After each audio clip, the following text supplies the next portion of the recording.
director of the Office of Rulings and Agreements, which oversees the determinations of tax-exempt organizations, is a donor to Barack Obama.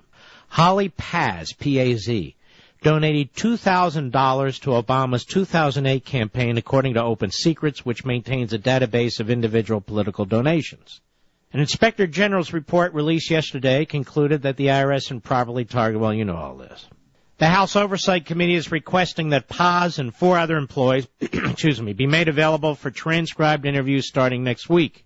Data from the Center for Responsive Politics, I have a cold coming on here, indicate Paz's donations are consistent with broader trends at the IRS, where agency employees donated overwhelmingly to Obama in both the 2012 and 2008 elections. It's a very political institution, ladies and gentlemen, and it's institutionally incapable of controlling itself. Let's see here. Now, also, the Daily Mail, ousted IRS chief claims in email that he's leaving because my acting assignment ends in early June. Well, that's not what Obama said. Obama said his resignation was requested by the Secretary of Treasury, Jack Lew, and in essence, the man was forced to resign. Now the acting chief who has resigned said he's resigning because his acting assignment ends in early June.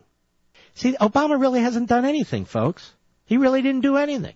What are the changes that he's proposing? We have no idea. They really haven't proposed anything yet. He said implement the IG's recommendations. Okay, big deal. So the IG put together recommendations. I got that. And we're going to hold people to account? Who's going to hold people to account? Now Eric Holder and the Justice Department have opened an investigation. I don't trust Eric Holder. I don't care if they prosecute 14 people. That tells me there are 41 people who haven't been looked at. Eric Holder's hands should not be anywhere on this. Ladies and gentlemen, we need a special prosecutor to investigate the Internal Revenue Service with an open-ended command, whatever it takes. And I don't mean some Democrat hack dressed up as a prosecutor.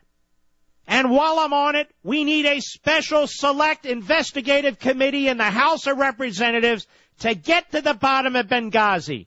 Everybody's running around like Keystone Cops now. Every committee claiming jurisdiction. All the staffers running around. This is not the way that you get to the bottom of a scandal and get to justice. And John Boehner needs to call that damn committee together and do it now. And there needs to be pressure to appoint a special prosecutor. Right now. Moreover, the smartest of the smart people on Capitol Hill need to start proposing either a fair tax or a flat tax and the abolition of the Internal Revenue Service as it exists today. So these are the 3 big things that need to be done. These are the 3 big things that need to be done, some of which may or may not be done. So who has proposed today? Which Republican has proposed today? Which conservative on Capitol Hill has proposed today changing the Internal Revenue Service and getting rid of it? Not one that I'm aware of. None. Decade after decade. Oh, we're going to fix it. We're going to put new procedures in place, new people in charge. You got to be kidding me. Obama doesn't know what the hell's going on. Or does he? Well, he knows now. And look what he's done. Next to nothing. The acting head of the IRS, the acting commissioner, said he was out in early June anyway. And that's why he's leaving. Wow, big deal. He's leaving a few weeks early. What's today, Mr. Producer? May, what the hell is it? May 15th. So the guy was leaving in 2.5 weeks. Wow, Mr. President, you're really putting your foot down. USA Today. Title. IRS gave liberals a pass. Tea Party groups put on hold. I was taking my daily trip to Bob Evans in my neighborhood for my bowl of oatmeal. Yes, oatmeal. I'm on a diet. And I saw the paper in the paper box. And I pulled out my trusty iPhone, and rather than waste money on the newspaper, I plugged in the title, Mr. Producer, and there was the article, absolutely free. IRS gave liberals a pass, Tea Party groups put on hold. As applications from conservative groups sat in limbo, groups with obviously liberal names were approved in as little as 9 months, with names including words like progress or progressive.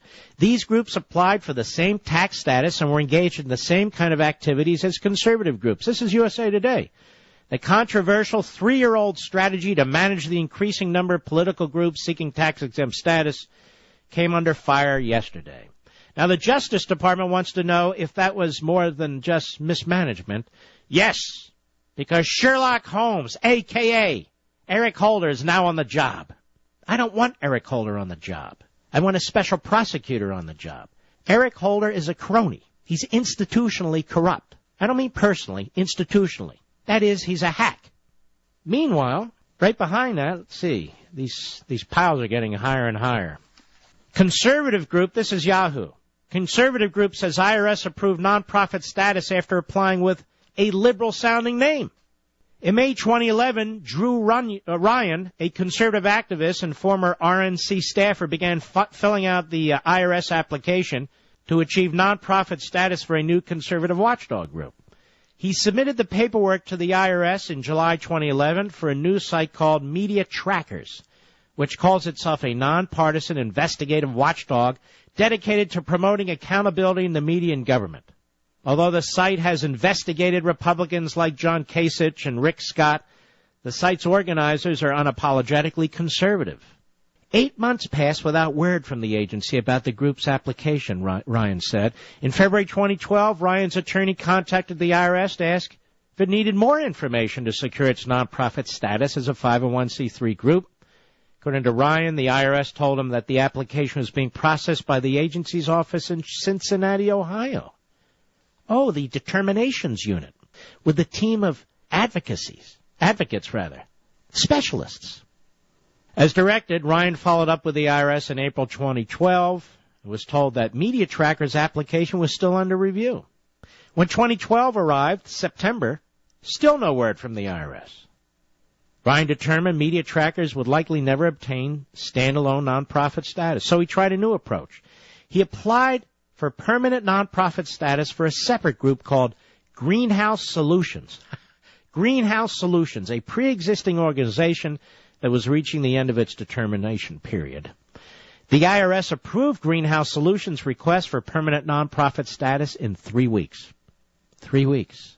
So Ryan made his Media Trackers project a part of the Greenhouse Solutions organization, because Greenhouse Solutions got the tax-exempt status in 3 weeks, and he couldn't get the rest of it through the IRS. Isn't that fascinating? No, actually, it's par for the course.